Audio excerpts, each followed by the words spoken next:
ദേ നിങ്ങൾക്കോ നിങ്ങളുടെ ബന്ധുക്കാർക്കോ ആർക്കെങ്കിലും ഓസ്ട്രേലിയക്ക് വരാൻ താല്പര്യമുണ്ടെങ്കിൽ ഈ വീഡിയോ നിങ്ങൾക്ക് വേണ്ടിയുള്ളതാണ് കേട്ടോ. എന്താണെന്നറിയോ, ഇവിടെ ഓസ്ട്രേലിയയിൽ work and holiday visa open ആയിട്ടോ.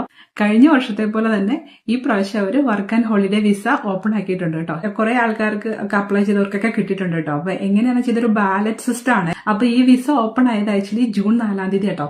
ജൂൺ 4 മുതൽ ജൂൺ 25 വരെ മാത്രമേ ഉള്ളൂ. ഇതിൽ എനിക്കൊരു കമ്മീഷൻ ഒന്നുമില്ല. ഞാൻ പിന്നെയും പറയുവാണ്, ഇത് ഓസ്ട്രേലിയൻ ഗവൺമെന്റിന്റെയാണ്. 3 കൺട്രിയിലേക്കാണ് ആക്ച്വലി ഉള്ളത് കേട്ടോ. അതായത് വിയറ്റ്നാം, ചൈനീസ്, ഇന്ത്യ, ഈ 3 കൺട്രിയിലുള്ള ആൾക്കാർക്ക് വേണ്ടി സ്പെഷ്യൽ ആയിട്ടുള്ള വിസയാണ്.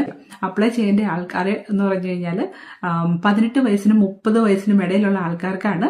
അതായത് ഇവിടെ വന്ന് പഠിക്കാം, ജോലി ചെയ്യാം. പക്ഷെ അവർ ജോലിയൊന്നും ഓഫർ ചെയ്യത്തില്ല കേട്ടോ. നമുക്ക് വിസ കിട്ടും, നമ്മൾ തന്നെ വന്നെല്ലാം ഫൈൻഡ് ചെയ്യണം ബാക്കിയുള്ള കാര്യങ്ങളൊക്കെ. അപ്പോൾ അത് ഓസ്ട്രേലിയൻ ഗവൺമെന്റ് ഡയറക്റ്റ് നടത്തുന്നതാണ്, ഒരു പറ്റീരുമില്ല. അപ്പോൾ നിങ്ങൾക്ക് ഡയറക്റ്റ് വെബ്സൈറ്റിൽ പോയി കഴിഞ്ഞിട്ട് നിങ്ങൾക്ക് അപ്ലൈ ചെയ്ത് കഴിഞ്ഞാൽ കിട്ടും. ഇതൊരു ബാലറ്റ് സിസ്റ്റം ആണേ. ബാലറ്റ് ഇട്ടിട്ട് അവർ അതിനകത്തുനിന്ന് നറുക്കെടുക്കുന്ന കുറച്ച് ആൾക്കാർക്ക് കിട്ടുള്ളൂ. എല്ലാവർക്കും കിട്ടുമെന്നല്ല ഞാൻ പറയുന്നത്. നിങ്ങൾക്ക് ഭാഗ്യം ഉണ്ടെങ്കിൽ നിങ്ങൾക്ക് കിട്ടും. $25 അല്ലേ ഇതിന്റെ രജിസ്ട്രേഷൻ ഫീസ് പോകുന്നുള്ളൂ. ഇന്ന് ട്രൈ ചെയ്ത് നോക്കിട്ടോ വേണ്ടവര്. $670 ആണ് കേട്ടോ വിസയുടെ ഫീ. ബാലറ്റ് ഫീ ആണ് ആക്ച്വലി $25 കേട്ടോ. എന്നാലും നിങ്ങൾക്ക് ഈ പ്രാവശ്യമാണ് നിങ്ങളുടെ ഭാഗ്യമുള്ളതെന്ന് അറിയില്ലല്ലോ. അപ്പം അറിഞ്ഞപ്പോഴേക്കും ഞാൻ നിങ്ങളുടെ അടുത്ത് പങ്കുവച്ചതാ. വേണ്ടവര് അപ്ലൈ ചെയ്തു. ലിങ്ക് വേണ്ടവര് എന്റെ അക്കൗണ്ട് ഒന്ന് ഫോളോ ചെയ്തിട്ട് ലിങ്ക് കമന്റ് ചെയ്ത് കഴിഞ്ഞാൽ അയച്ചു തരാം കേട്ടോ.